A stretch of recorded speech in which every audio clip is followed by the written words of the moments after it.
اعوذ باللہ من الشیطان الرجیم، بسم اللہ الرحمن الرحیم۔ تمام دیکھنے چاہنے والوں کو نوید عباس کی جانب سے السلام علیکم۔ یقینی طور پر آپ خیریت سے ہوں گے۔ اللہ تعالیٰ سے دعا ہے کہ اللہ تعالیٰ اس رمضان کی فیوز و برکات حاصل کرنے کی توفیق عطا فرمائے۔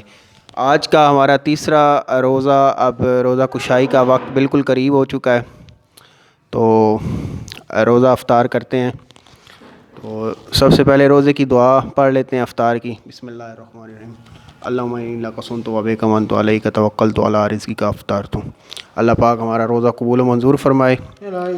تو اب جو ہے ہمارے پاس ہم روزہ افطار کر رہے ہیں۔ ہم زہدانی کھجور ہے، ایران کی خاص جو اسپیشلٹی ہوتی ہے۔ بسم اللہ الرحمن الرحیم۔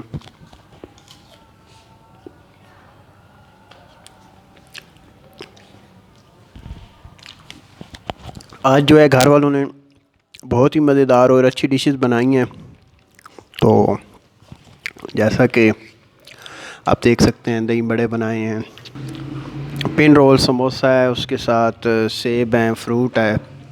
تو میں نے کہا کہ اپنی افطار کی روٹین بھی جو ہے آپ دوستوں اور چاہنے والوں کے ساتھ شیئر کر دوں۔ تو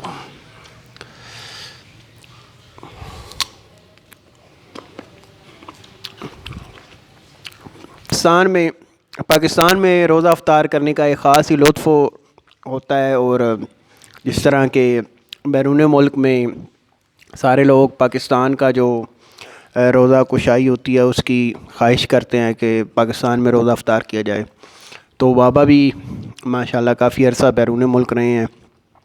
تو بابا سے پوچھنا چاہوں گا کہ وہاں پر لوگ کس انداز سے اور کس طرح سے افطاری کرتے ہیں، اس حوالے سے تھوڑا سا بتائیے گا۔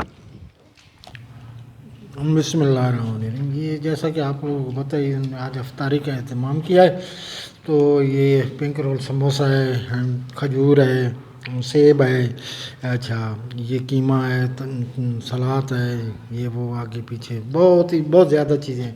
تو اصل میں جو ہے مزہ روزے کا وہ اپنی ماں کے ساتھ کھولنے کا ہے، باقی تو بس دنیا کھولتی رہتی ہے، سارا کچھ کرتے ہیں۔ مسجد نبی میں بہت بڑا ثواب ہے، خانہ کعبہ میں لوگ افطار کرتے ہیں، ادھر بھی بڑا ثواب ہے۔ کربلا میں لوگ کرتے ہیں، ادھر بھی بڑا ثواب ہے۔ نجف میں کرتے ہیں، سامراہ میں کرتے ہیں، کاظمین میں کرتے ہیں، بہت بڑا ثواب ہے۔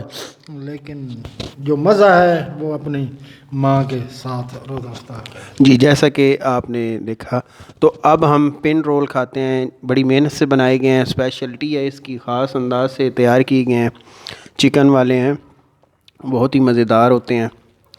تو بہت شکریہ جی، آج اسپیشل ہمارے لیے آپ نے بنایا ہے۔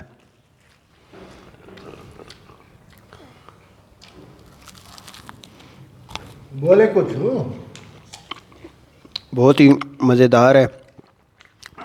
تو میں یہ پوچھنا چاہوں گا ابا جان سے کہ جو لبنان میں آپ نے افطار وغیرہ کیے ہیں روزے، جیسا بھی لبنان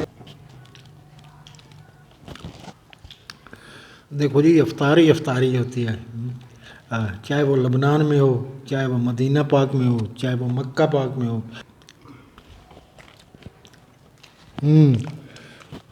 افطاری بہت اچھی ہوتی ہے، بیرون ملک بہت اچھی افطاری ہوتی ہے، یہاں تو مزہ ہی کچھ اور ہوتا ہے، یہاں کی افطاری کچھ اور ہے۔ اچھا، تو جو 70s اور 80s میں افطاری وغیرہ ہوتی تھی، اس وقت چونکہ اتنی ٹیکنالوجی نہیں ہوتی تھی، برف وغیرہ بھی نہیں ہوتی تھی، اور یہ الیکٹرانکس کی مصنوعات اور یہ ساری چیزیں نہیں ہوتی تھی، تو آپ اپنے وقت میں کس انداز سے افطاری کرتے تھے؟ ارلی 80s کی بات۔ وہ بہت دلچسپ مرحلہ ہوتا تھا، یہ مٹی کے برتن ہوتے تھے، اس کو وہ پانی سے بھر کر رکھ دیتے تھے، وہ پڑے رہتے تھے، اور جس وقت روز افطار کرتے تھے تو وہ بہت ہی مزہ آتا تھا۔ مٹی کے برتن میں ہم پانی پیتے تھے، پیالے میں پانی پیتے تھے۔ یہ آج کل تو یہ شیشے کے گلاس ہیں، پلاسٹک کے گلاس ہیں، یہ ہے وہ ہے، آگے ہے پیچھے، اس پر یہ کچھ بھی نہیں ہوتا تھا۔ دودھ ہوتا تھا، اس کو ٹھنڈا کرتے تھے، اور مٹی کے برتن میں پانی پیتے تھے، نمک کے ساتھ روزہ افطار ہو جاتا تھا۔ ابھی تو یہ 700 چیز آگے آ جاتی ہے، پتہ ہی نہیں چلتا۔ جی، تو جیسا کہ آپ کو پتہ ہے کہ اب آہستہ آہستہ تعیشات آ رہی ہیں، جیسے ہم مٹیریلسٹک دور میں آئے ہیں، اس وجہ سے یہ مصنوعات اور یہ دیگر چیزیں جو ہیں یہ ترقی ہوتی چلتی جا رہی ہے۔ تو آج کی افطاری کی روٹین کا مقصد یہی تھا کہ آپ کو بتانا کہ کم کھائیں لیکن تھوڑا سا ایک معیار کے مطابق۔ مثلاً پہلے آپ نماز ادا کر لیں، نماز کے بعد آپ ہلکا پھلکا کھا لیں، اس کے بعد نماز تراویح ادا کرنے کے بعد آپ 2 گھنٹے کے بعد کھانا کھا سکتے ہیں۔ تو یقینی طور پر آج کا ولاگ آپ کو پسند آیا ہوگا، افطاری کی روٹین۔ تو اسی کے ساتھ اجازت دیجیے۔ تو جو میرے چینل پہ نئے ہیں ان سے گزارش ہے کہ چینل کو سبسکرائب کریں تاکہ آپ تک ہر آنے والی نئی ویڈیو پہنچ سکے۔